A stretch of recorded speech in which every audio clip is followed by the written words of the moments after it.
Mom, there's something weird outside. I am calm. I would just be calmer if I knew how we were going to survive Christmas with 12 people stuck in a house with no hot water, no heat, and no electricity. Or food. Well, there's plenty of leftovers, Howard. Here it is.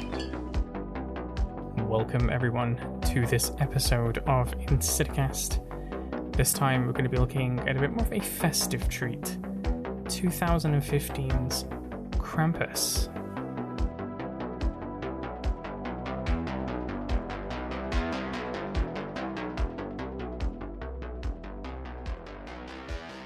Welcome to this week's edition at Insidicast. I am your host once again, Phil.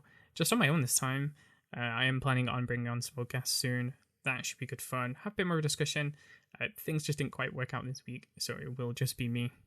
Big changes since the last episode. You're going to find it on multiple platforms now. We're on Spotify, iTunes, Google Podcasts, and potentially more to come, depending on how things go. Check out the link below. It's going to have a link tree. This will take you to the Instagram, TikTok, Discord, YouTube, and Twitter. There'll be a new YouTube video that's going to come out on Saturday. We're going to be talking about the Child's Play TV series. Nice, quick, and simple. I think summing up that series should be pretty quick and straightforward. Don't need a full podcast episode for that. Please do check that out. Please do give it a like and share and subscribe and all that kind of good stuff. And obviously, keep checking out the podcast. This is the main thing I love right now. Yeah, let's get into 2015's Krampus. To start with, we've got this pretty cool introduction to Legendary Pictures and Universal, these sort of frozen title cards. Pretty nice foreshadowing of many events in the film, and also big fan of Legendary Pictures and many films that they've made, to be honest. As the film opens, we've got this amazing introduction into basically what is normal Christmas in America. If you've ever seen Black Friday and people going crazy, running over each other, maybe even fighting, that is the introduction. And I think with the Christmas music, it sets a really nice tone for the film. Sort of a little bit lighthearted, bit of a comedy, not too serious, but of course a really good summary of what's to come. And I'll get more into detail as obviously the episode goes on, but things go back to this introduction, I think, quite a lot in its metaphors and imagery. I think the one thing that's just really funny though is just showing how depressed shopping is at Christmas and how depressed the people who work there are. It really does make you think why do you go through all this struggle just for one day? But of course, as this film will soon tell you, there's a reason why you should. And the name may just be Krampus.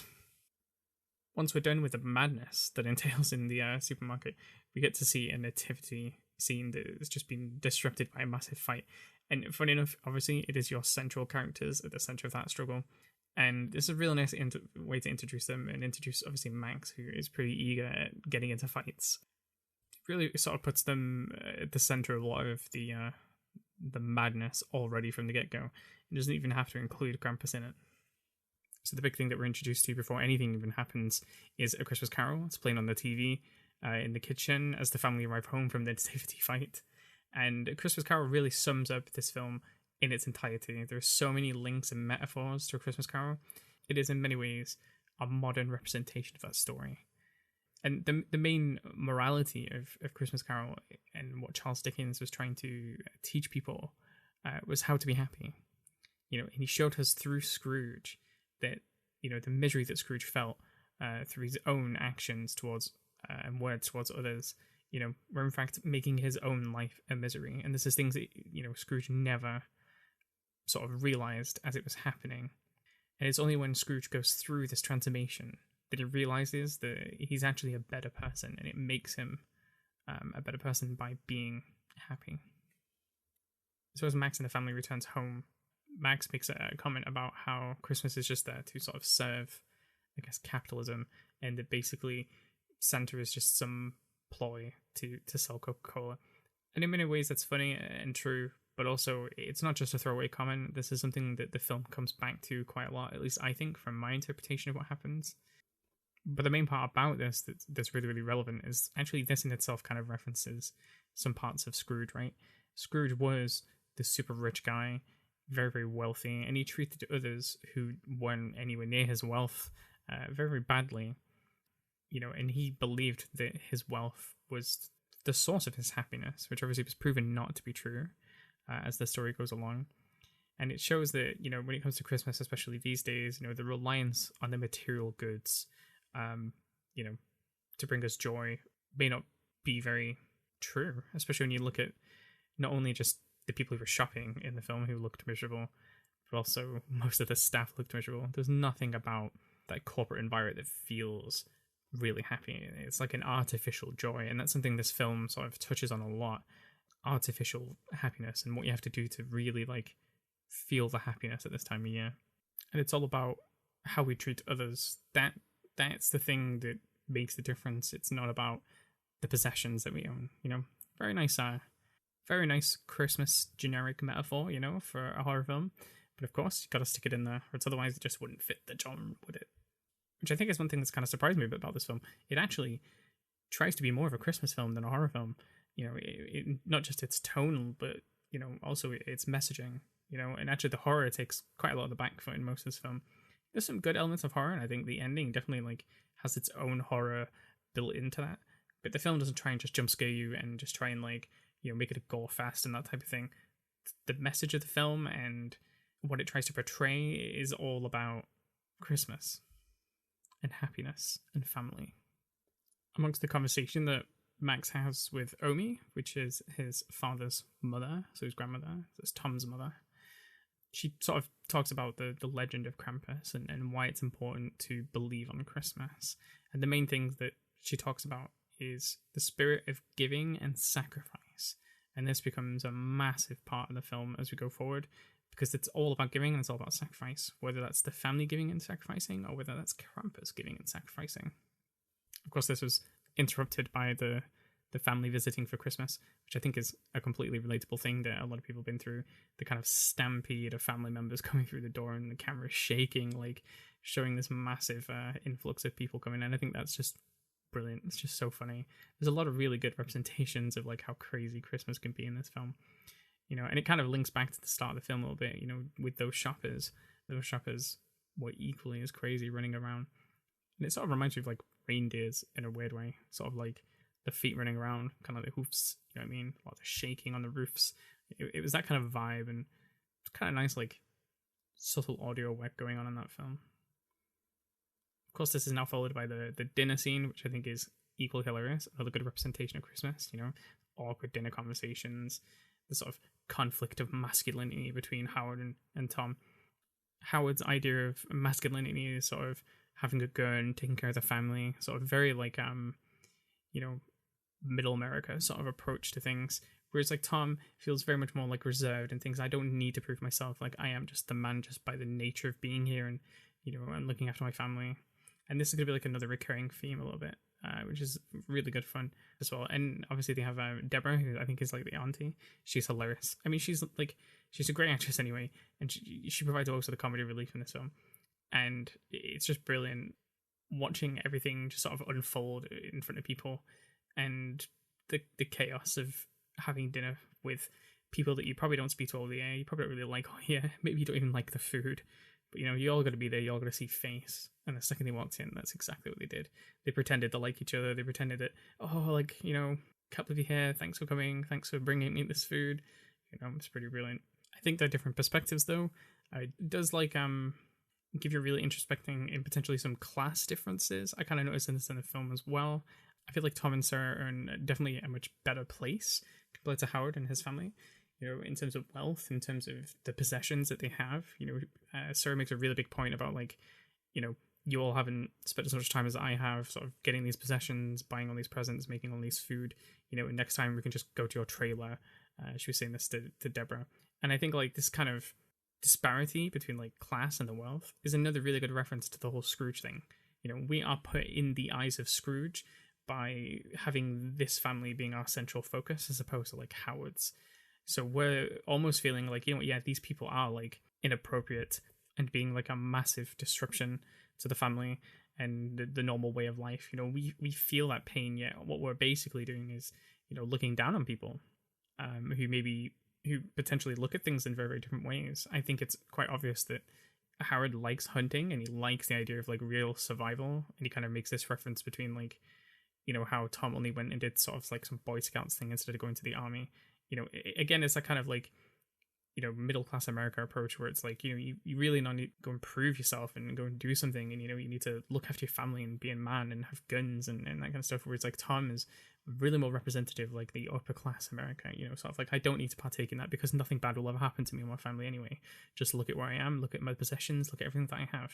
It's a really interesting dynamic, and because of that, and sort of these references to like, oh well, sorry, I didn't make macaroni and cheese and hot dogs and that type of thing. The sort of shaming more rustic, more affordable food that probably happens in America and most of the West, really. It really sets apart the two disparaging levels between these two families and kind of makes you in a situation where you're forced to look down on them, because that's the perspective you get given, and they sort of enforce this through comedy, which sort of makes it easier to digest. Because otherwise, like, it would feel really cruel. Instead, most of the heat is directed at Sir and Tom, and sort of their way of life, by saying that they're sort of being really stuck up and kind of pretentious, Bear in mind that these people, like, have blood ties to each other, and even within those blood ties, there's still this level of, like, discrimination against each other. Partially this is probably why a lot of these people, and I'm sure many people like this as well, this is probably why you only ever see certain people maybe at certain times of the year, and it's because you feel forced to do that, and socially, you would never want to, like, be around these people in other types of settings with other people. Most of the sort of conflict then is put on Sir and Tom, where they feel like actually they're the ones getting sort of bullied in this situation. But no, actually their approach is way more cynical. Most of like Howard and Deborah and stuff, like, yeah, they're poking fun, but they kind of just don't really care. They're kind of over a lot of the drama and stuff, especially Deborah. Whereas like for Sir and Tom, this means a lot. The show that they put on means a lot. It means way more than the actual context of what's happening. That's why Sarah says, let's just get dessert when things get really uncomfortable. She doesn't care. It's all about the next presentation that I can give people. All of this kind of rubs off on Max, which obviously starts this whole like process. In many ways, this can be represented in presents as well. And I think this is probably one of the big influences where Howard's Children sort of mocks Max for having a Christmas letter and still believing in Santa, even though Max sort of, you can tell he's on that bridge of understanding that he's no longer going to have to believe in Santa because it's just not real, and Sarah sort of confirms this a little bit as well. And he sort of takes this frustration of having that belief sort of shattered by, even asking questions to Tom in the bedroom, sort of like, why should we care about them just because we share blood with them? Sentiment that probably a lot of people have felt before about various people in the family. I think it's probably quite natural. But I think it really goes hard to the story of this film, which is all about how you say things and what you say about people and how that like impacts you in your life.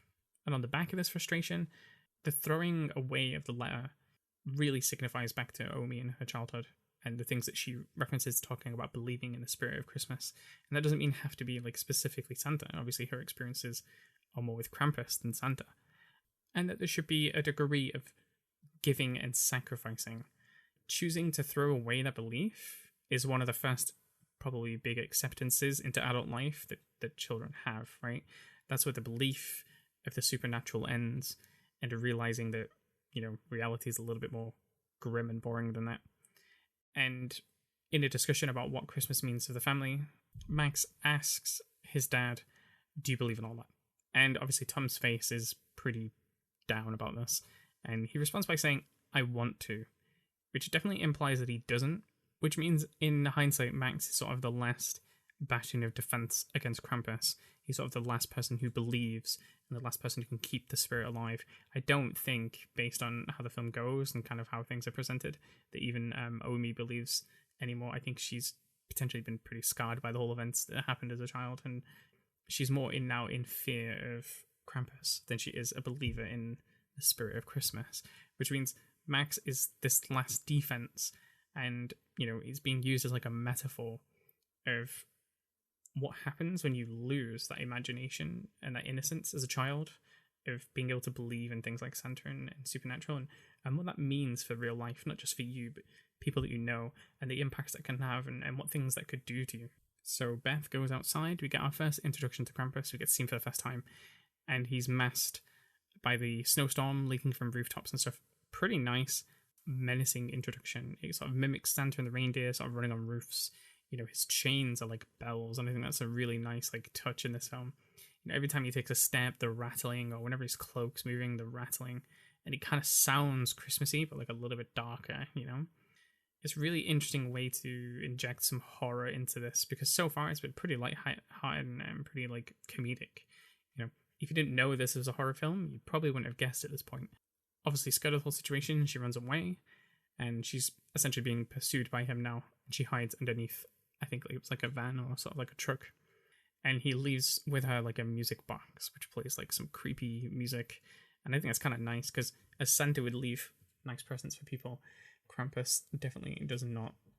He leaves a bit more of a sinister gift behind, and I think it's kind of like a cool introduction. And then you pretty much never see Beth ever again until the end of the film. So, kind of rough. So in a big macho attempt, Tom and Howard decide to go out to find Beth and stumble upon like a deserted van that's sort of been ripped to pieces. And clearly, obviously, this is Krampus, because we know, but they don't. And I think it's kind of interesting that it was kind of like a delivery van of presents, and they sort of stopped these presents from being delivered, because, you know, when you think about before, when we're thinking about sort of the more corporate side of Christmas, it's this kind of like thing where delivery men are sort of like the new Santa. You know, they're the ones who deliver presents to people, they're the ones who make sure things are given on time. And it's all about this illusion of keeping Christmas alive, and obviously the poor mailman is a victim of Krampus, who in many ways wants to preserve that type of this realism when it comes to believing in Christmas. And in many ways, like, Krampus is there to work in tandem with Santa. He's there to punish people who don't believe and don't behave, as the anti-Santa, the antithesis of what Santa represents. On their pursuit, they come across, I guess, their neighbor's house. It's all like frozen over, and I think it's kind of funny that there's like a gingerbread sort of pinned to the fridge with a knife. Kind of reminds me of Halloween, the whole scene where Michael sort of pins that guy to the wall with a knife. And I think this just sort of shows the impacts of accepting this way of life and the effects that it has on other people around them. You know, when you take away some of that magic, when you take away some of the belief, things can feel really cold in the world of Krampus. And obviously Max's choice to join his family instead of being the exception and maintaining that belief is where he becomes a Scrooge with them. And because of that, it's not only just the family that gets punished, but the people around him.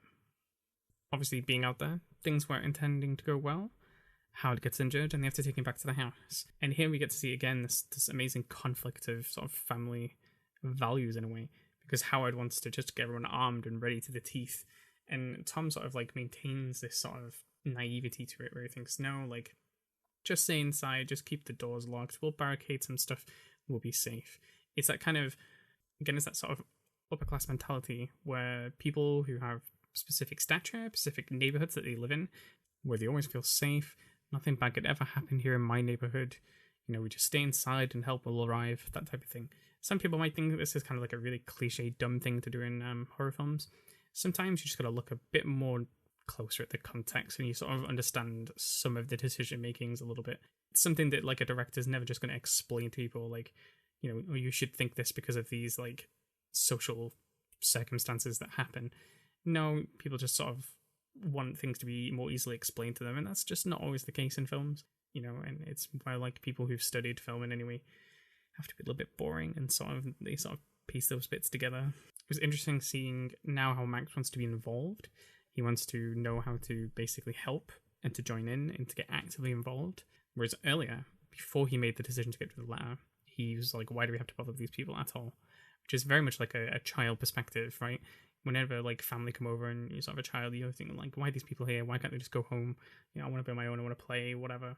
And now it's like, oh, the family's in danger, what can I do? And this is this throwing away this childhoodness and sort of becoming an adult now within the family, and as a result, becoming part of the problem. Here, Omi sort of also gives some advice to Tom.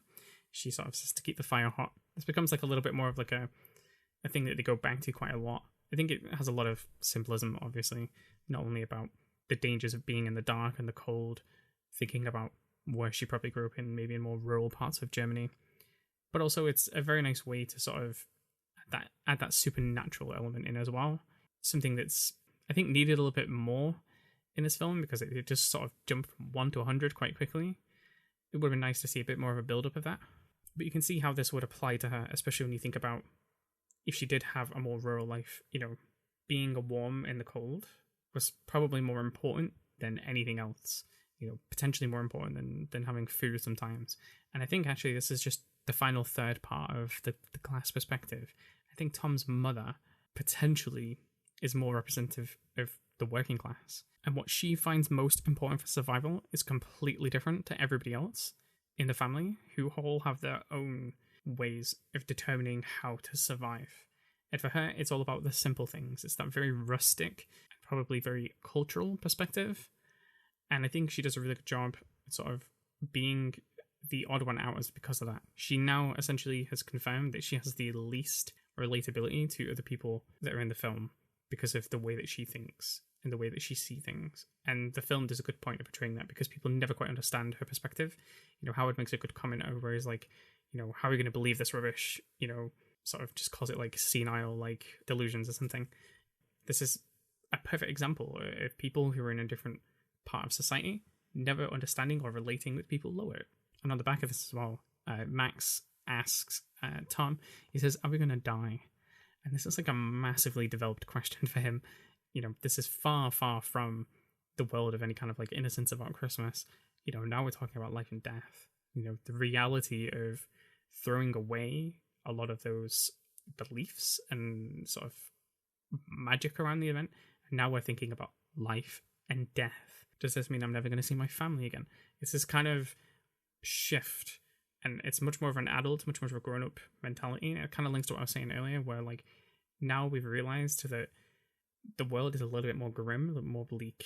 And Dorothy makes a really good point on this as well, where she says, when you get to a certain age, life throws so much at you, and you can sort of see it coming. And I think it's a really interesting, very, very fast like development for this character. And so after a hard day, the family decides to take a watch. Very understandable. And Howard does the Howard thing of saying, I will take watch first. Because, and he says this a lot, the shepherd must always sort of look after the flock. And hilariously, he falls asleep. Everybody falls asleep. And again, this just sums up Christmas Day perfectly in a nutshell, where people get really full, they get very tired, they drink a lot, and they all pass out listening to Christmas music. And considering the severity of what's going on around them, the fact that Beth is still missing and the whole family are just asleep on that is just, it's just a hilarious poking fun at typical Christmas Day. But of course, in the background, the fire is going out. Don't know where Omni is in this. I'm pretty sure she wasn't in the sort of imagery of everyone being asleep. So she's just sort of letting the fire go out, I guess. She just gave it to Tom and just gave up and never came back. Kind of bizarre, but yeah.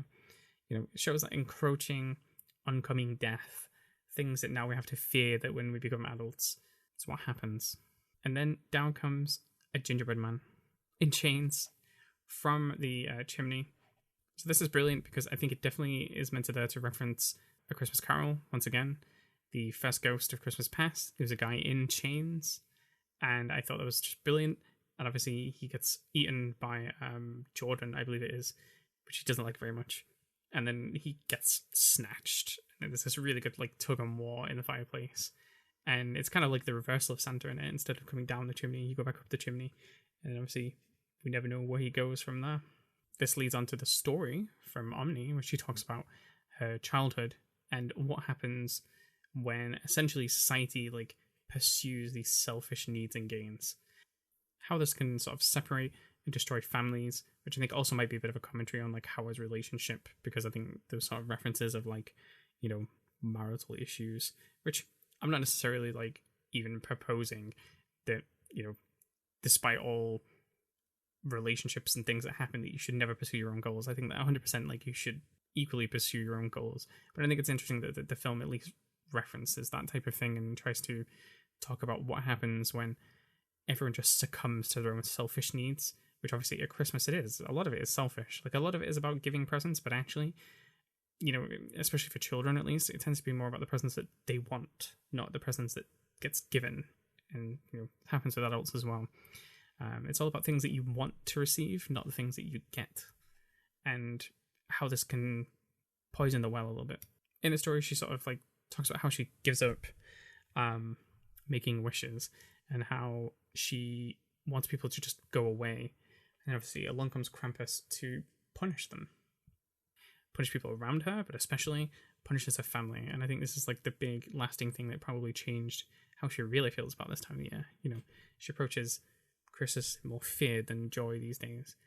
And in many ways, this sort of proves as a message to early themes on sort of like the corporate nature of Christmas. You know, the desire over bread in the examples of this was the start of the downfall of everything that is to come. And I think this kind of links back to the beginning when you think about like supermarket, people fighting over presents, people fighting over the same things. It's exactly the same type of thing. It's just that we're trading bread for like modern day things like iPhones and presents and stuff. Same kind of imagery and messaging going on. Of course, we've dealt with Christmas past, so now we need to talk a bit about Christmas present, which I think the only kind of reference I could think of in this is to do with the toys, because it seems to be the only major thing that happens next. So Jordan and Stevie goes on a bit of an adventure where they sort of run into what they think is Beth's voice in the attic, and they climb in and they sort of disappear. So the family sort of go in to see what's going on, and they see this massive like Jack-in-the-Box with teeth and lots of like crazy teddies that have teeth and toys that are really sharp and dangerous. You know, and this is kind of like hilarious in a way. And there's one as well that looks a bit like an angel, which I guess is probably the closest thing to Christmas present, who looks a bit more like some weird Santa that kind of look like an angel. I don't know. Obviously Darkrai a bit more sinister. Meanwhile, Howard is being harassed by Gingerbread downstairs, like firing a nail gun at him, which is pretty crazy. So whilst the family being attacked, this is where they decide to like fight back, and they fight for survival. And in many ways, they're bridging the gaps now between them and becoming more unified as a family, which I think is kind of nice. Beforehand, there was sort of like this whole reference about guns and being opposed to guns and not talking about guns in front of like Tom and Sarah and their family. And now like Tom and Sarah like both use guns, and everyone has a gun and everyone's shooting, and you know they're trying to fight back. Which is pretty crazy when you think about like how much Howard was shamed for bringing guns on Christmas. This is what happens when demonic toys are here to attack you, I guess. And now that the family have gotten past this, the guns are shared amongst them and to be used as sort of to save each other. And I think that kind of represents Christmas present in a way. Christmas present in A Christmas Carol was all about the idea of generosity and sharing. It's just that in this case, they're sharing guns, they're sharing ammunition. But they are doing this for the purpose of trying to unify as a family, which is quite nice.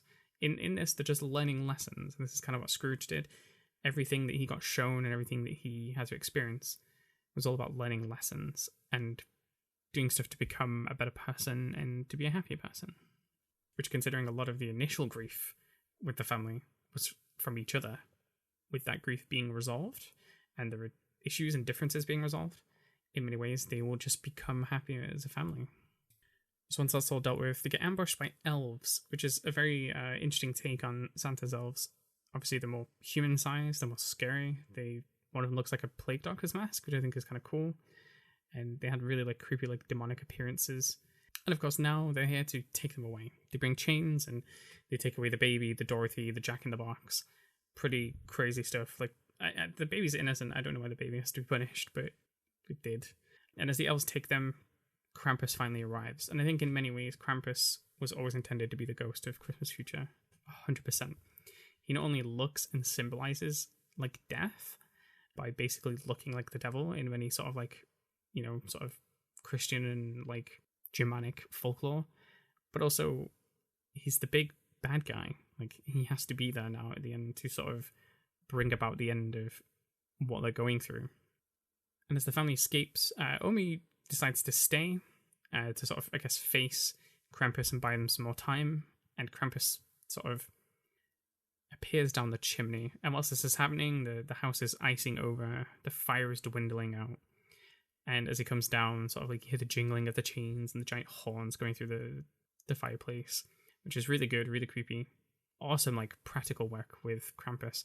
You could tell it was like a mask that looked really human, and the hands looked really creepy, and the horns were insane. It's a really good visual, especially when, I guess, like in a lot of folklore, Krampus has been sort of portrayed more as like a goat, some kind of more like a creature. This feels like way more human, and he feels more like Santa, just like a bit creepier, a bit more hollowed out. So I assume this is here just to buy time, and Krampus opens his sack of presents, and obviously all the little demon toys in there, and I assume that Omi just dies. And I kind of wish that this was explained a little bit more. I don't quite know what Omi has done to justify being taken, unless this is just to punish Max. In which case, it seems a bit cruel, especially because they have like the prior history. But I don't know. I guess they're never going to go into that much depth. So the family now go to pursue their plan, which is to get to a snow sled that was abandoned and to try and drive away. I think this is the snow sled that had presents in it earlier on that I mentioned.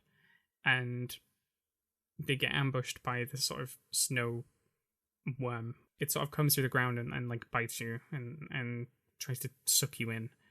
And Tom does a great self-sacrificial thing. He tries to get the family to run away. But to my shock, because I haven't watched this film in a while, I was quite shocked. They all get taken. Tom and Sarah, Sarah's sister, leaving just Max and Stevie alone to try and start the car, where they get ambushed by the elves once again. Stevie gets taken by the elves, and Krampus appears to have this like one-on-one showdown, staring at Max, and presents him with a bauble containing his note that he ripped up and threw out the window. I think this is where Max sort of dawned on him that he is the reason why this has happened, and it's kind of his fault. And now he wants to essentially become an adult about it and take that responsibility and try and correct the wrong. So he finds Krampus at some weird like cultural ritual site where obviously Jordan is there. She's pretty distressed. She's been taken around. And Max calls out to Krampus, demanding for his family to back, announcing that he takes back his wish and wants things to return to normal. And then there's this sort of like weird pause where obviously Krampus can't talk, so Max is sort of filling in a lot of the gaps, and he's sort of just continually pleading and crying for things to return to normal. And it gets returned by like laughter, which I think is pretty like sinister. It's quite fun. And he gets dropped in the hole along with Stevie, and you see this amazing transition where he's just falling into a fire pit, and it's pretty bleak. This is where Max then wakes up in bed, and I think for a lot of people maybe this is kind of like a turn-off point of the film where they think, oh, he was just asleep all along, it's just a dream. The film does a really good job at sort of reversing that. He comes downstairs and sees his family, and it's this overly beautifully contrasted, saturated like mess of just like a happy Christmas, and everyone's like so grateful to see each other. It feels like the ending of like Home Alone 2, that kind of like really jarring, like misty scope on the camera where everything's just kind of out of focus a little bit. I think in many ways this is just trying to show us how most children would view Christmas. The sort of rose-tinted glasses, everything's nice and beautiful and perfect, but of course see that's not the case. And as the camera pans out and we realise that they're stuck in a bauble, it's all really dark and sinister. The face that Sarah has, it's played by Toni Collette, who plays Sarah, is just amazing. That reaction is just so good. Toni Collette is amazing. I am going to review Hereditary at some point. She's so good, and she really helped sell that part of the film, where everyone else was a little bit like, you know, disheveled and a bit sad about it, but like she really looked like hell on earth. It's just happened. It's pretty cool. Well, everyone, thanks for listening to this episode of Insidicast. This was Krampus, released in 2015. Pretty good fun, have to admit. Massive fan of everyone involved in this film, really. I think Adam Scott did a really good job. Toni Collette did a really good job. David Koechner as Howard, very nice. I think those roles really suit those people perfectly. And Conchata Ferrell as Aunt Dorothy, I love her in everything that she's in. I think she's just hilarious. So yeah, it's really nice, good fun. Probably have to watch this again when it comes to Christmas. I think it's, you know, quite a hidden gem, bit of a guilty pleasure maybe. Probably better after a few drinks, won't lie. Let me know what you thought about this. Kind of interested. I think it's one of those films that really just splits people, because I think of the kind of whimsical nature, maybe they don't really care much for any like deeper meaning, or probably don't think there is any deeper meaning.